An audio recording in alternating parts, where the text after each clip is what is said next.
Today, I'm going to show you how to put a bandana on a tumbler. I'm really excited because I saw a neon pink bandana and I said, immediately yes.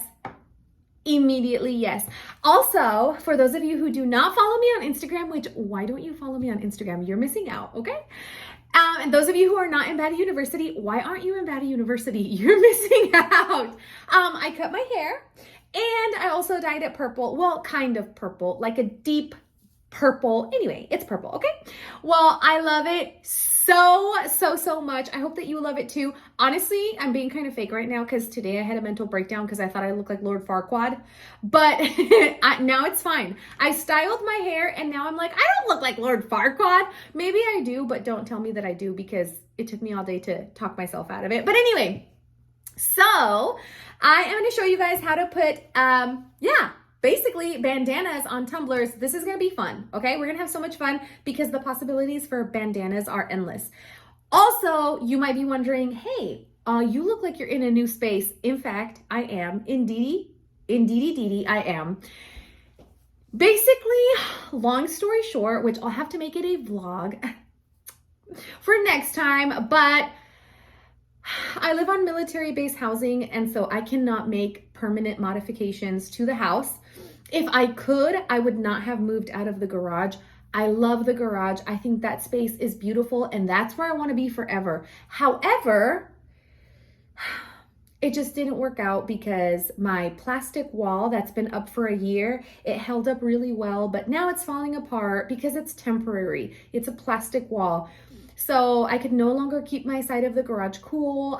Also, a snake got into my garage. Like, just all these things started happening, and it's all because I can't make permanent modifications to my garage. If I could, I would immediately get some 2x4s, some sheetrock and insulation, and I would build a freaking wall and divide my space and get an actual air conditioning, duct in there and some whatever. But I can't. So this is just what's going to work best for me.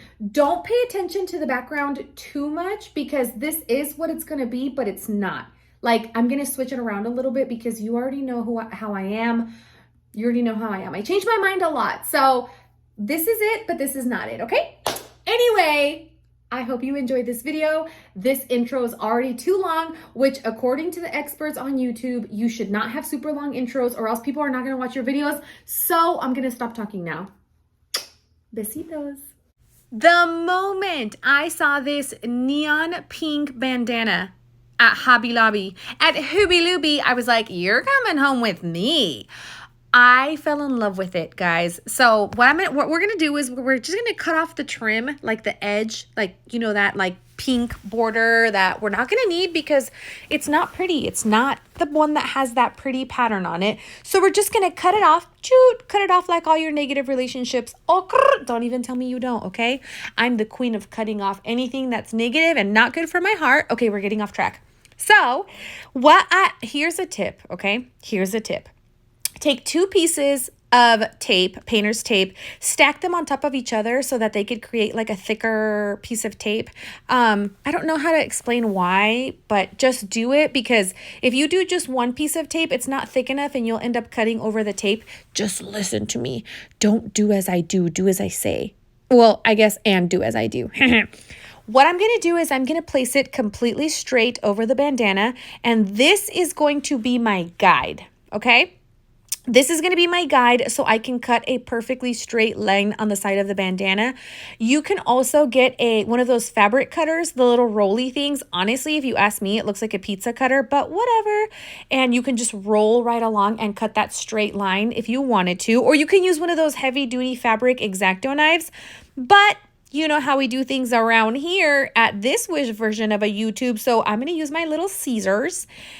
Okay. So then what I do is I kind of roll the bandana around my tumbler because what I want to do is I want to know exactly where to cut the bandana so that the seams meet. Now, I am someone who thinks that it's okay to have a tiny little bit of overhang or overlap. Did I say overhang?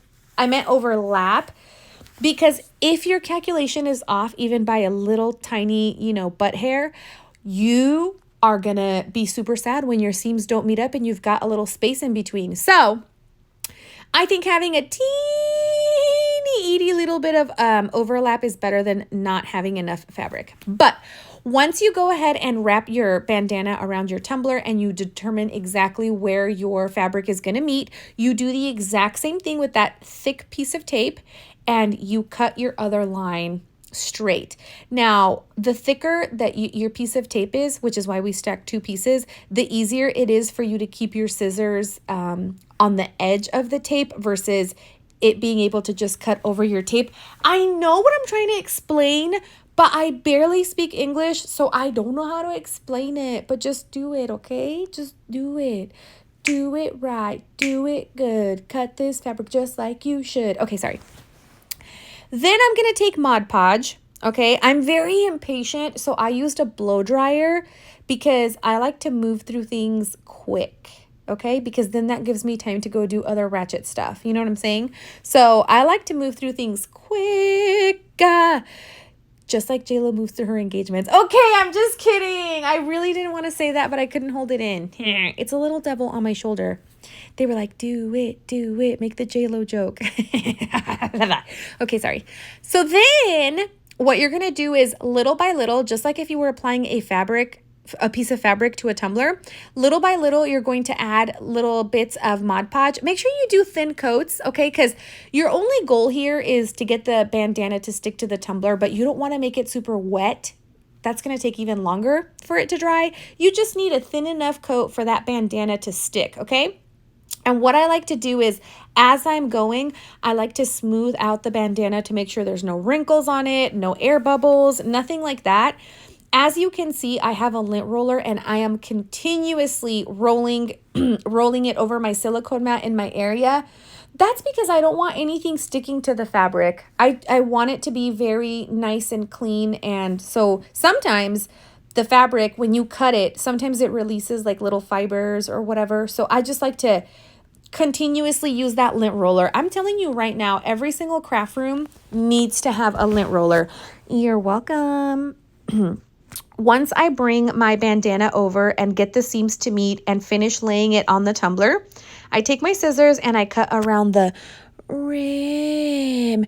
One good tip, and I've given this tip before when I have done fabric tumblers, is let your scissors rest right on the rim and just cut as close as you can. Okay, now I know what you're thinking, but Myra, you beautiful queen, you beautiful goddess, you're bringing the fabric all the way to the top.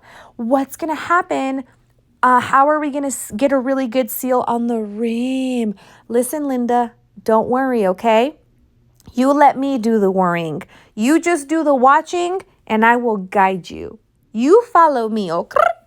So you're going to do the exact same thing at the bottom. Just kind of cut the fabric as close as you possibly can without jacking it up. Don't jack it up. If you jack it up, that's on you. That's not on me.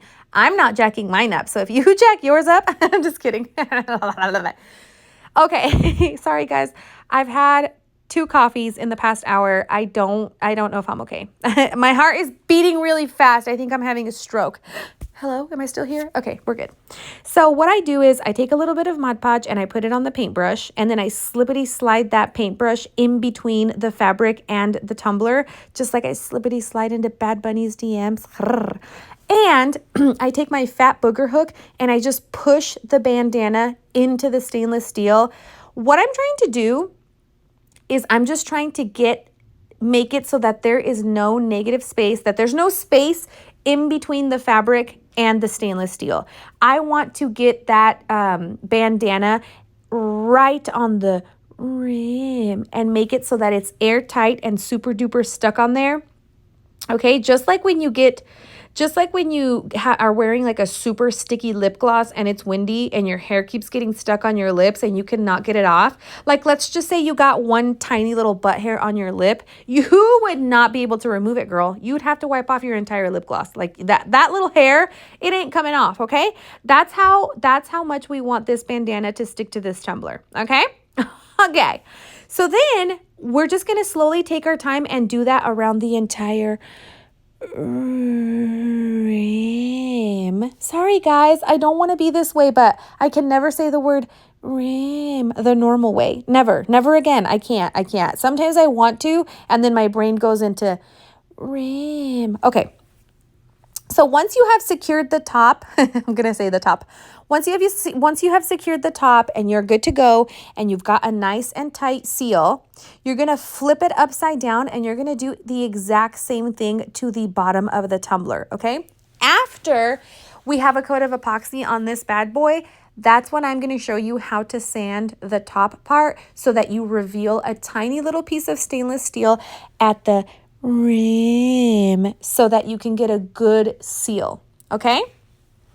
Okay, guys, let's play a game. Eat a chicken nugget every time I say the word okay or anyway, anytime I use a filler word, eat a chicken nugget. The reason I'm doing a time lapse right here is because I just explained to you exactly what you have to do. So I don't want to make you watch me do it all over again. So I'm out of breath. Let me sit up. I'm out of shape, guys. Maybe it's the coffee. Am I okay? Am I fine? Okay. So after you have done that, I recommend taking a lint roller and just rolling it over your entire tumbler because, essentially the bandana is fabric. So any little, pieces of lint or anything that are on the bandana, just get them off with a lint roller. Then you're going to do very thin coats of Mod Podge over your fabric, okay? Just super thin coats because you want them to dry fast. Make sure you get that rim really nice and good and as well as the bottom. What I did, because I'm very impatient, like I mentioned earlier, as stated in a previous part of my voiceover, per my previous email, I'm just kidding. So I like to use it at blow dryer. I don't like to use a heat gun. Not for this. A heat gun just pushes out heat and it's going to overheat your tumbler, your glue, all of that stuff. You don't want that. You want cool air, right? You want it to dry, not to just overheat. So every single thin coat of Mod Podge that I did, I made sure to hit it with my blow dryer. Also, I started a new show, The Originals, because I love Vampire Diary. I love anything vampire. I love vampires, okay? I like Twilight. I like True Blood. I like the, Vampire Diaries. So I recently started watching The Originals, which is kind of like a sequel. Is it No, it's a sequel to Vampire Diaries. And I really, anyway, the point of my story is I was watching The Originals while I was doing this. So I was okay sitting there letting my blow dryer hit it because I wanted to be able to move through this fast, like I move through my meals. Sorry. So I basically just kind of did 3 coats of this, okay? If you feel like you want to do 4, then you're more than welcome to. I did 3 solid coats. I did them thin. I was patient. I made sure that I had full coverage over the entire tumbler, kept hitting it with my blow dryer. Once it was dry to the touch, I would move on to the next coat of Mod Podge. And then I kind of let it sit out for like another hour or 2 just to make sure that it was fully dry. If your Mod Podge is not dry, if it is not 100% dry, your epoxy will not dry clear. It'll be murky in the areas where it didn't dry. So just either set it aside at the end of the night and let it sit overnight, or go to McDonald's, get some nuggets, go to TJ Maxx and Joann, and then come back and epoxy it. Okay, you don't want to go right into epoxying it immediately after. But I did make sure that it was fully dry. So once you've waited patiently and you've gone to go eat nuggets and you've gone to go do all the things you needed to do, you add 40 mLs of epoxy. Then you take a sanding block, mine's 100 grit, and you sand at an angle, okay? You see how I showed a minute ago how I sand at an angle? The reason I'm doing that is because I'm removing a tiny bit of epoxy and a tiny bit of bandana and exposing that tiny little bit of stainless steel. That's going to help us get a really nice seal so that when we go over it, our rim is not going to be compromised, okay? Then I measured out the bottom circle and I took a piece of HTV. I'm not going to go too much into detail on this part because if you're loyal, then a few weeks ago, you already learned how to apply HTV to your tumblers. So I don't know what compelled me to do leopard spots on the bottom, but I just kind of felt like it went. You know what I'm saying? So then I added my Creative Gangsta decal. I will link the fonts. And I sealed with another 40 mLs and vada bing, vada boom.